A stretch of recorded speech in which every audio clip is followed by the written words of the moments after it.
Shalom Ubaraka, Mishpaka, peace and blessings, family. You guys are going to love this video. We're going to be talking about the Jews of Eurasia. This is something you don't see a lot of people in our community actually talking about. You know, we like to explain how we are the children of Israel. We are the true children of Israel. You know, we suffer the curse of Deuteronomy 28 and things like that. But we never actually go into detail and talk about where did these people come from, right? You know, the Ashkenazi Jews, the Sephardic Jews. You know, you probably never heard of the Mizrahi Jews, or you probably never heard of the Yemeni Jews or the Ethiopian Jews. A lot of people have heard of Ethiopian Jews, but let's talk about why we even have this going on over here. It's not because the 12 tribes of Israel lived here and they eventually was taken by the Romans into Europe and scattered around Europe. That's just not true, all right? The children of Israel never lived here. This small area, this area is smaller than Haiti, half the size of Louisiana, and 3 times the size of Rhode Island. It's really small. You're telling me that there are 5 Philistine kingdoms, plus 31 Canaanite kingdoms, plus 2 Israelite kingdoms composed of 12 tribes, 13 tribes total, plus the Moabites, Ammonites, Midianites, Ishmaelites, plus the Edomites, etc., all living in this little piece of land right here. Yeah, right. This is not the true land of Israel. If you're not familiar with my channel, you might not know this, but our true land is in Western North America, and that might shock you. You might be like, what, huh? But all throughout my channel, I show definite proof that our true land of origin is in Western North America. Nowhere in the Eastern Hemisphere at all. Now, anyway, that's not the point of this video. The point of this video is explaining the origins of these Jews, and also it's going to help prove a little bit that our land is in Western North America. All right, we're going to talk about it. So first, let's talk about the good old Ashkenazi Jews.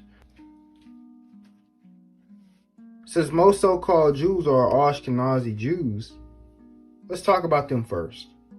Where are their origins and why are they called Ashkenazi Jews? They're called Ashkenazi because these people lived in Germany.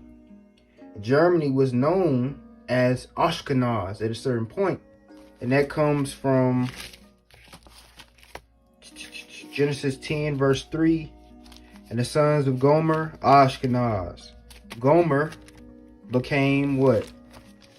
Gomer became what we know as Germany. The language did not change that much. The people in this area who practiced Judaism were then called Ashkenazi Jews. Now, what we have to understand is, why did these people practice Judaism?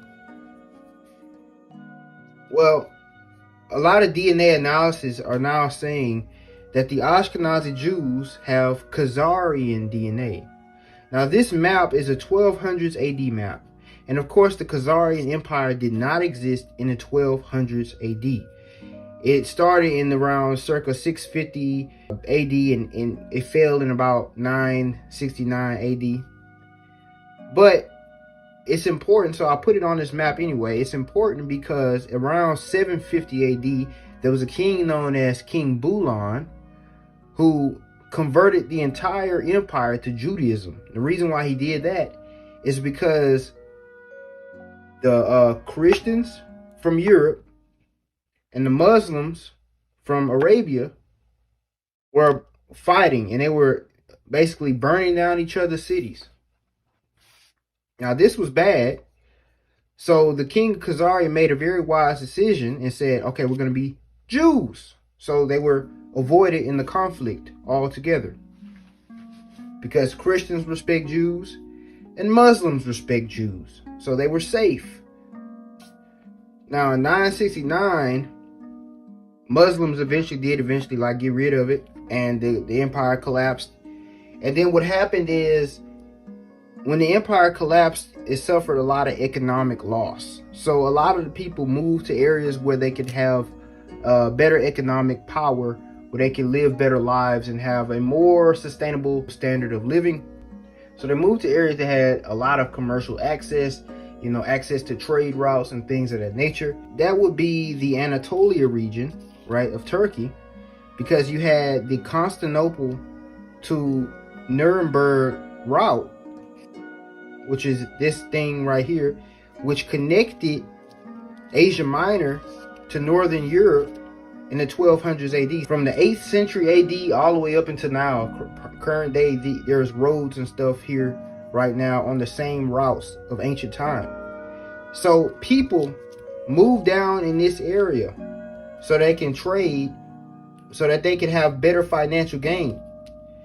And a lot of times what happened is there would be migrations from Asia Minor up into Germany, because Nuremberg was a major banking area, which means financial gain, more money.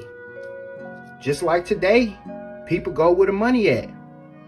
A lot of the Khazarians who moved down to Asia Minor for financial gain eventually moved to Germany for financial gain.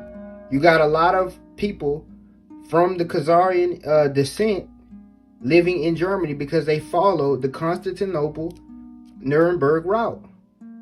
So are they bloodline Jews from the tribe of Judah? No, sadly they're not. And hopefully this video doesn't get taken down because I said that. But even your geneticists, your actual scientists, are saying that these people of this area, the Ashkenazi Jews, have Khazarian DNA. The Jewish people from the Khazarian Empire that remained in Anatolia, remained in Asia Minor, Turkey, they were then known as the Mizrahi Jews. And it's not because of Mizraim. Mizrahi simply means Eastern in Yiddish. You had the Ashkenazis calling these guys the Mizrahi Jews. So they are the Eastern Jews. Now, they have the same DNA. So the Ashkenazi and the Mizrahi are basically one and the same, except a lot of the Mizrahi is mixed with the Arab peoples that lived in this area. And the Ashkenazis are mixed with the Germanic people who live in that area. So there's a lot of admixture that changed the DNA up just a little bit. However, the original Khazarian was descendants of the people who lived around the Caucasus Mountain regions of Georgia, Russia, as well as other parts of southwestern Russia as well. There are two types of Mizrahi Jews, two types of Eastern Jews, the Northern Mizrahi Jew and the Southern Mizrahi Jew. The Northern Mizrahi lives from Turkey in the west all the way to Iran in the east, okay? And the Southern Mizrahi lives in Egypt and Sudan as well as Ethiopia, okay? So Ethiopian Jews are another form of Mizrahi Jews. But Ethiopian Jews are also referred as Beta Israel. But let me tell you, just because they're black, and the Ethiopian Jews, the Sudan Jews, the Jews of Sudan, just because they're black and they're keeping Torah does not mean they're true bloodline Israelite. And then we have the Yemeni Jews, the Jews of Yemen. They are also technically the same thing as the Southern Mizrahi Jew. And then we're going to talk about Sephardic Jew just a second. First, let's figure out, how did Judaism even get to this side of the earth? If our Holy Land is in Western North America, how did Judaism, how did Torah even make it on this side of the earth? Alexander the Great, who did in fact make it to America. There is a cave in Illinois called the Burroughs Cave, where Greek artifacts displaying Alexander the Great have been found. We know that Alexander the Great had an obsession with writing and books and documents, and every time he conquered a place or every place he came into, he took a lot of their scrolls from them so that he can put them in the library that was going to be built in his name in Alexandria. So there's a possibility that he went to Western North America, got our scrolls, and eventually those scrolls made it into the library that was built in Alexandria, Egypt. And any book that was in the Library of Alexandria was looked at, it was checked out just like any library today. People would go from all around to get books and read books. They would make several copies of every book that they had in the library. People would get the book, purchase it, or check it out or whatever. There's a possibility that people in the area came across Torah and started to adapt it, especially the people who lived in the Levant, who were the Idumeans. The Idumeans also migrated from Western North America, and they are the Edomites.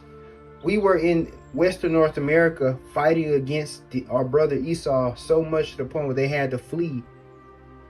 So the Edomites migrated from North America and migrated through the Sahara and eventually into the land that looked like their own, a land that's red, the Arabia area, and then built a kingdom around this area in the Levant. When they made confederacy with the Romans, just like it says in Obadiah, they would make confederacy with somebody who would then betray them, because the Romans sacked the New Jerusalem and destroyed the temple of Herod, which was Herod's temple that he had built, because they wanted to be just like the Israelites, because they read our scrolls, which they probably got from the Library of Alexandria. We know for a fact that the Idumeans were the people in this area that were calling themselves Jews, and they were not Jews. In fact, there's no evidence of the Idumean Empire even existing in this area after 70 AD, because the Romans went into this area and enslaved the quote-unquote Israelites and chased away a lot of quote-unquote Israelites and killed a lot of quote-unquote Israelites. The Idumean Empire fell. The Idumean Empire fails. The Edomites were only Hebrews that lived in this area. They were once confederate with Rome. I made extensive videos about this already.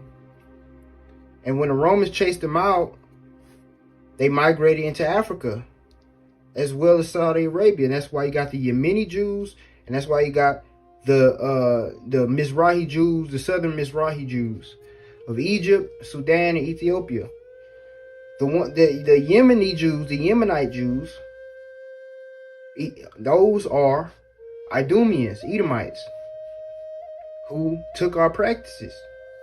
The Egyptian Mizrahi Jews are Edomites. The Sudanian Mizrahi Jews are Edomites, as well as the Ethiopian Mizrahi Jews are also Edomite by blood. They migrated down south into Africa. But notice how I put question mark Israelite descent as well. There might be some Israelite blood in the southern Mizrahi Jews. Because when Alexander the Great came back to Macedonia and back to Alexandria, there's a possibility that he could have brought Israelite slaves with him. And those Israelite slaves would have multiplied in the area. Sephardic Jews. Sephardic Jews, although they might not look like it, are actually closely related to the American Negro. Now let me explain. I have a theory that Sephardic Jews are actually descendants of the real bloodline Israelites. A lot of people are like, what? You tripping, you tripping, you tripping. A lot of people gonna say I'm tripping. Okay, I get it. Do I believe they are bloodline Israelites? No, I think they're too mixed out. They don't even suffer the curse of Deuteronomy 28. Some of them did in the 1500s. In the early 1500s, they were being sold on ships. That was back when they were black. At the time, in the 1500s, the Sephardic Jews would look just like any Negro on the street that you will see in your neighborhood. That's what every Sephardic Jew looked like in the 1500s. But now they were mixed with the Portuguese and with the Spanish so much that they don't even look like that. They don't even suffer the curses anymore. They did in the 1500s because that's when they were pure. Now let's talk about the origin of Sephardic Jews according to the scriptures. So when we go back to Genesis 10, it tells you in Genesis 10 where the descendants of Eber lived during the time of Nimrod and shortly after the time of Nimrod. It says, and their dwelling was from Mesha, as thou goest unto Sephar, a mount in the east. Sephar, a mountain in the east. This was in Chaldea, near Babylon, near where the Tower of Babel was built. And where is that, people? If you are familiar with my channel, I diligently proved it within multiple videos, an entire series, that the true land of Babylon is indeed Quebec of Canada. Now, a lot of people are gonna be like, "What?" Especially if you're new to this channel, but that's true. Babylon actually is in Canada, specifically Quebec of Canada, Quebec, however you want to pronounce it. Quebec of Canada is Babylon, right? So it's a mount of the east. So if we're in Israel, which is in Western North America, the California, Utah, Wyoming area, east would be around the Quebec, Canada area, right? And that's where Babylon was. That's where the Tower of Babel was. Eber lived during the same time as Nimrod, but he separated himself from the builders of the tower, and his language wasn't changed like everybody else's, and that's why they still continue to speak the Hebrew language when everybody else's language was confounded, because they participated in the building of the tower. They dwelt in Mesha when everybody else dwelt in where? Babel. So because Eber and his descendants dwelt in Mesha away from Babel, the language remained. But it says Mesha is towards Mount Sephar. So let's look at another scripture. Obadiah chapter 1 and verse 20 says, the captivity of this host of the children of Israel shall possess that of the Canaanites, even unto Zarephath, and the captivity of Jerusalem, which is in Sepharad, shall possess the cities of the south. So Sepharad is the very city that the children of Judah who were taken from Jerusalem were brought to be held in captivity. Scholars today argue on the location of Sepharad. Some say Sepharad is located in Turkey. Some scholars say that Sepharad, or Mount Sephar, is located in southern Yemen. But most scholars say that the biblical Sepharad was actually in Spain to begin with. So you're telling me that the Israelites of Jerusalem, when they were taken into captivity, they were brought all the way to Spain? These people truly do not know how to understand scripture.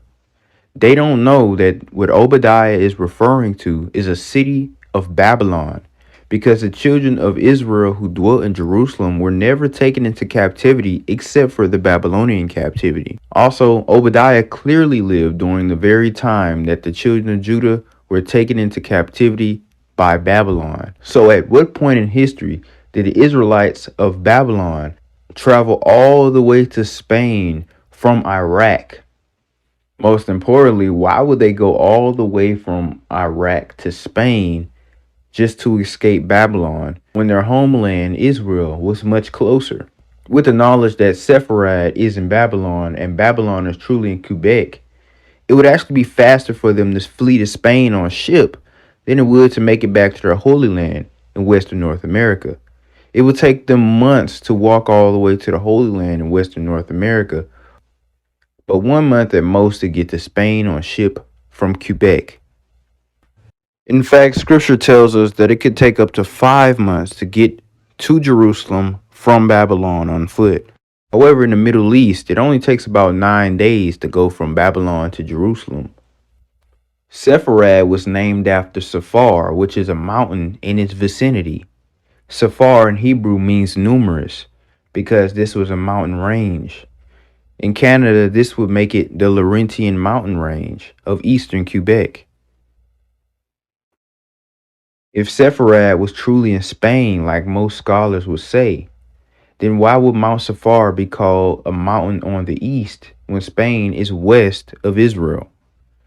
Even if you say Mount Sephar is in Turkey, like other scholars say, well, Turkey is north of Israel, not east. Or even if you say Mount Sephar is in southern Yemen, like other scholars say, well, that would make Mount Sephar to the south and not to the east, like scripture says. So none of the locations of Mount Sephar or Sepharad that the scholars are giving us match biblical description at all. But if I said that the Holy Land is in Western North America, and I say that Mount Safar is the Laurentian Mountains of Eastern Quebec, at least what I'm saying matches the cardinal directions given to us in Scripture. During the time of Obadiah, guess what? The children of Israel were in the Babylonian captivity.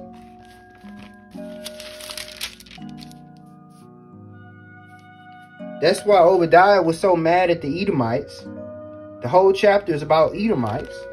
That's why Obadiah was so mad at the Edomites, because the Edomites sat there and watched the Babylonians come and take us captive. It tells you, for thy violence against thy brother Jacob, shame shall cover thee, and thou shalt be cut off forever. In the day that thou stoodest on the other side, the day that the strangers carried away captive his forces, and foreigners enter into the gates and cast lots upon Jerusalem. Who is the only nation that took Jerusalem captive? Babylon. So what time did Obadiah live? During the Babylonian captivity. Let's keep reading. Even thou wast one of them. So guess what? When the Babylonians was taking advantage of us, taking us captive and casting lots for us, guess what? Edomites was there too. They were instigating. They were taking lots for us. They was waiting for us to be weak. They was waiting for us to be destroyed so they can come and take advantage. It says, but thou shouldest not have looked on the day of thy brother in the day that he became a stranger. Neither shouldest thou have rejoiced over the children of Judah. Judah, when did they go into captivity? Under the Babylonians, in the day of their destruction, when the Babylonians under Nebuchadnezzar took the Judites captive. Neither shouldest thou have spoken proudly in the day of their distress. So guess what, man? The Edomites were laughing. They was like, yes, they finally got. You know what I'm saying? Thou shouldest not have entered into the gate of my people in the day of their calamity. Yea, thou shouldest not have looked on their affliction in the day of their calamity, nor have laid hands on their substance in the day of their calamity. Edom came in and stole our stuff while the Babylonians were taking us captive. Neither shouldest thou have stood in the crossway to cut off those that did escape. What? Edomites blocked us when we were trying to run away from the Babylon. They blocked us so we can get taken. Neither shouldst thou have delivered up those of him that did remain in the day of distress. So the Edomites captured us and gave us to the Babylonians. Can you believe that? For the day of Yahuwah is near upon all the heathen. As thou hast done, it shall be done unto thee. Thy reward shall return unto thy own head. Come on. And Jeremiah literally witnessed the incident, because Jeremiah lived in Jerusalem on the very day that it was taken captive by the Babylonians. So this is what Yah told Jeremiah concerning Edom. It says, also Edom shall be a desolation. Everyone that goeth by it shall be astonished, and shall hiss at the plagues thereof. That's talking about the land of Edom. It's not talking about the people. It's talking about the land. Look at the land of Edom. Where's that at? Southeastern Utah. No one lives in it. It's desolate. And look at those plagues, man. There's ruins there. You can see the cliff dwellers that lived there. They lived in clefts of the rock, just like Scripture said. No one lives there anymore.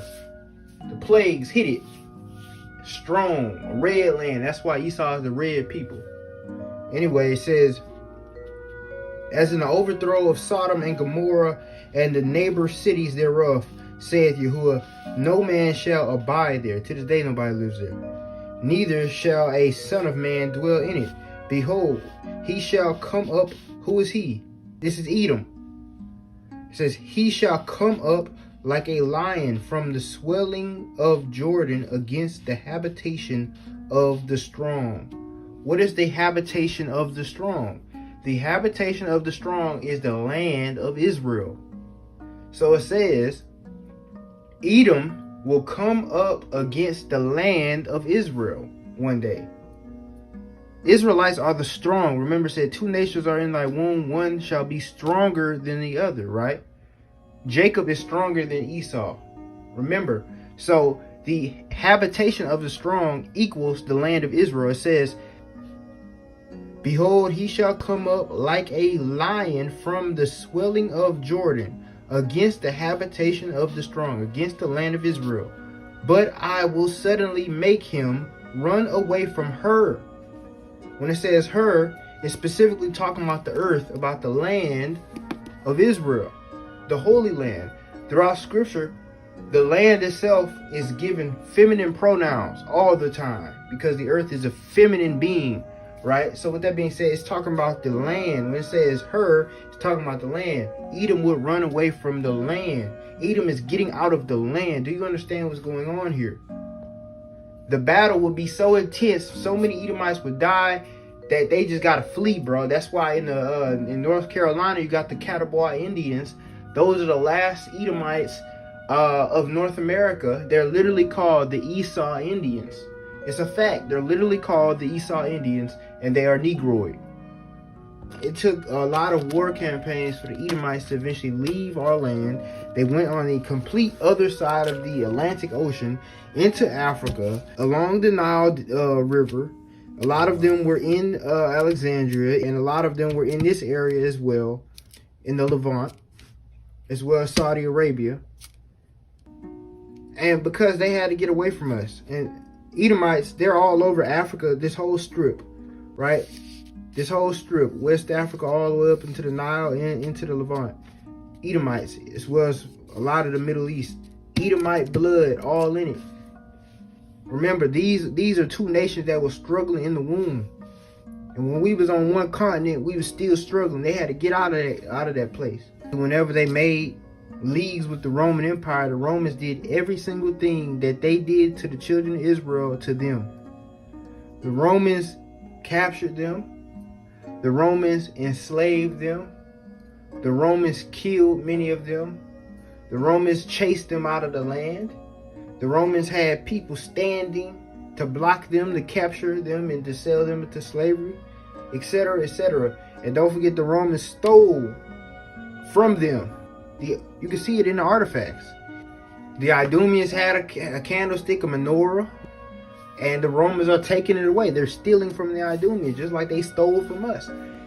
Alila Kilila, karma happened to them. The inhabitants of Jerusalem that were taken by the Babylonians were taken to the city of Sephardic, which was in Babylon, which was around Mount Sephar, the mountain of the east, and where Babylon, which is where Quebec.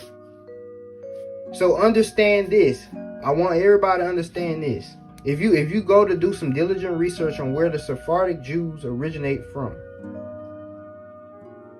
or where the name Sephardic originates from, they say Sephardic comes from the word Sephar, which was a mountain in Anatolia of Turkey. But that can't be, because did Scripture say Mount Sephar was a mountain of the east? If we lived here, then Mount Sephar could not be here, because this is technically northwest. East would be in this direction. They say Mount Sephar is somewhere over here.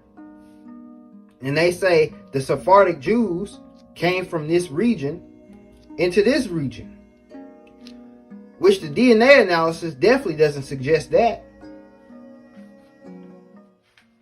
So let's talk about where the Sephardic Jews really came from. And the truth is, the Sephardic Jews got on a ship and left Canada and made it to Spain and Morocco. I'm going to say it again. The Sephardic Jews came from Quebec. Now this sounds crazy to most people. because y'all have not went down the rabbit hole and have not beheld all the lies that were truly given to us by the oppressor. So the Sephardic Jews came from Sepharad, which was by Mount Sephar. It tells you that in scripture. It's very simple. Why do you think so many prophets would continue to tell the children of Israel, leave Babylon before it floods, come back to Israel? A lot of Israelites stayed in Babylon after Yah took us out of Babylon. A lot of Israelites stayed in Babylon. And a lot of Israelites say, okay, I'm going to leave Babylon, but I'm not going to go back to Jerusalem. Because you got to understand, things were bad in the Holy Land at the time. Things were definitely bad in the Holy Land at the time. We're talking wars from all angles. The kingdom of Israel was dealing with the Assyrians and their army, as well as the Aramaeans and their armies. And then you had the kingdom of Judah, who was dealing with the Babylonians, and sometimes an occasional Edomite or Moabite attack. So they was tired of that. They was also tired of people burning their babies to other gods and the wickedness in the land, the theft, the killings, the murders. We turned the Holy Land into the hood. So to tell them to go back to the Holy Land, when Zephaniah was saying, flee ye, flee from the land of the north, and the Israelites hearing, man, they want us to go back so we can get stolen again, so we can get captured again by these people, or so that we can live around these ratchet Israelites who kill and steal and destroy. We had corrupt leaders, corrupt kings, wicked rulers and wicked kings, and they did not have the people who stayed behind in Babylon for a reason. They loved Babylon more than they loved the Holy Land. But guess what? When they seen them letters that Zephaniah sent and the other prophets sent, saying, leave Babylon, they got scared because they knew something was going to happen. So they left. But they just didn't go to the Holy Land. Where did they go? They got on the boat. It's a straight journey from Quebec all the way to Spain. Now, when the Sephardic Jews, who were originally just Judite captives from Jerusalem, who were enslaved in the power city of Sepharad of Babylon, when they left Quebec of Canada to go to Europe, they got on the Gulf Stream. They left into the St. Lawrence Bay. And then eventually they made it to the Gulf Stream, which moves in the North Atlantic extremely fast. And they would have went up, they would have made it into the Arctic, and they would have went down past the British Isles, and then made it into the northern tip of Spain. This is where the Sephardic Jews would have landed in Iberia, following the path of the Gulf Stream current. So let's see how the Europeans were describing the appearance of the Sephardic Jew even in 1911. Right, this is the book Nature Knows No Color Line, and here they're quoting from Maurice Fishberg's book The Jew, which was written in 1911, okay? And it says, the Negroid type of Jew is yet to be mentioned. One occasionally meets with a Jew whose skin is very dark and the hair black and woolly, the head long with a prominent occiput. The face is prognathous. The two jaws are projecting in the form of a muzzle. The lips are thick and upturned so that the nostrils can be seen in profile. And then we go to the bottom paragraph in the highlighted section. He tries to explain why the Jews of Spain look the way they do. He said, in fact, many Jews driven from Spain and Portugal and settled among European Jews may have had some Negroid elements which they obtained by intermarriage with the Moors. Come on now. So basically he says the reason why the Spanish Jews look the way they do is because of marriage with the Moors. That's just not true. But if we go back to the top paragraph, at the bottom it says, They are often mistaken for mulattoes, and the author knows of one who had considerable difficulty to get along in the southern states of America. So there was a Sephardic Jew who went down south of America, in the south, and people treated him differently, and they didn't even know he was a Sephardic Jew. They treated him like a nigga. Basically, at the time, they looked like mixed people. They weren't purely black in around the early 1900s, but they say that they're just mixed with Moors, and that's their explanation as to why they look like that. Of course, they have to come up with some type of explanation. Dodge the hijack. This is a 1733 book called The Memoirs of the Secret Services of John Mackey. If we go to the bottom paragraph of this page, I believe it's page 83 in the PDF, it says, he also has the exterior air of business and application enough to make him very capable. In his habit and manners, very formal, a tall, thin, very black man, like a Spaniard or Jew. Now, before all these people say, well, black meant white back then. No. Black meant white in the early 1400s. And then it was changed by the Moors to mean actually dark skin complexion. This was written in 1733. So when it says black, it means black, the same way that we think of black. So it says a black man like a Spaniard or a Jew. So back in the day, the face of Spain was the Moors. Today, the face of Spain and all of Europe is white people. But back then, the face of Spain was the Moors. So when he says a black man like a Spaniard, he's saying a black man like a Moor or a Jew. Because the Jews of, where is this? So what's the setting of the book? London, right? And you see that as soon as you open the book, it says London. What Jews lived in London? Was it the Ashkenazi Jews? No. The Jews that lived in London were Sephardic Jews, right? So with that being said, when he says like a Spaniard or a Jew, he's saying like a Moor or like a Sephardic Jew. So in 1850, a book called Races of Men was written. And this guy who's in London, again, another city where a lot of Sephardic Jews went and settled, when they migrated from Spain.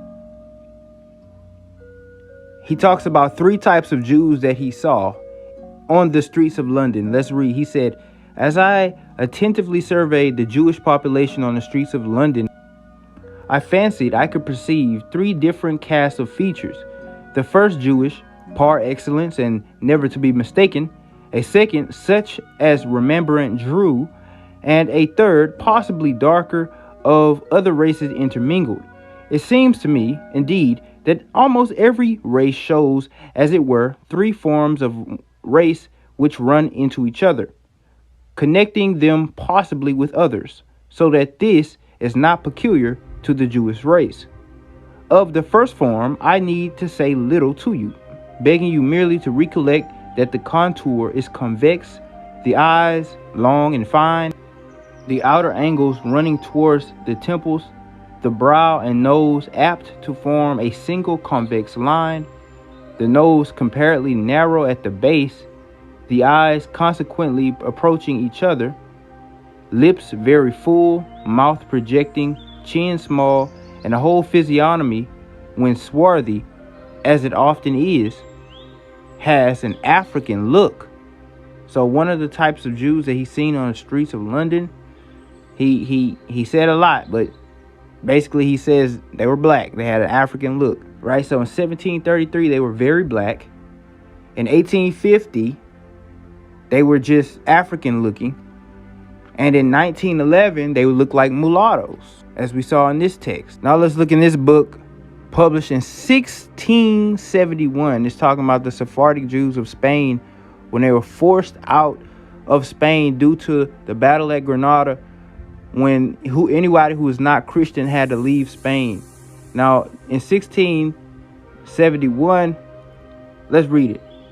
Now I warn you, this 1671 English is kind of hard to read, so I might mess up a little bit.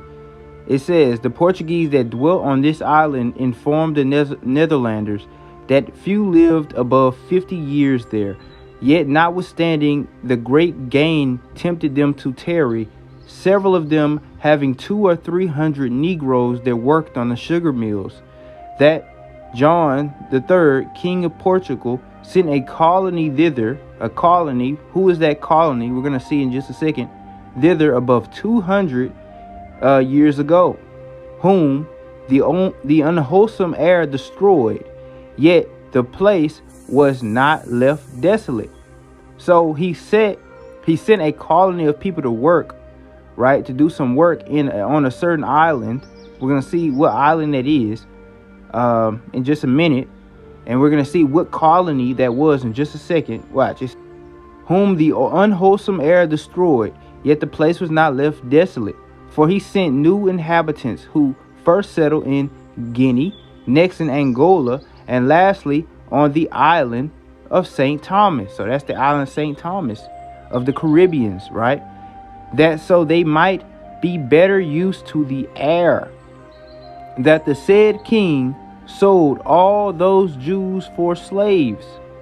Okay, so those were Jews that he was selling the entire time, that refused to embrace the Roman religion and caused their children to be baptized, for whom, coming thither in great numbers, most of the present inhabitants were descended. So what do we see? We see a few things here.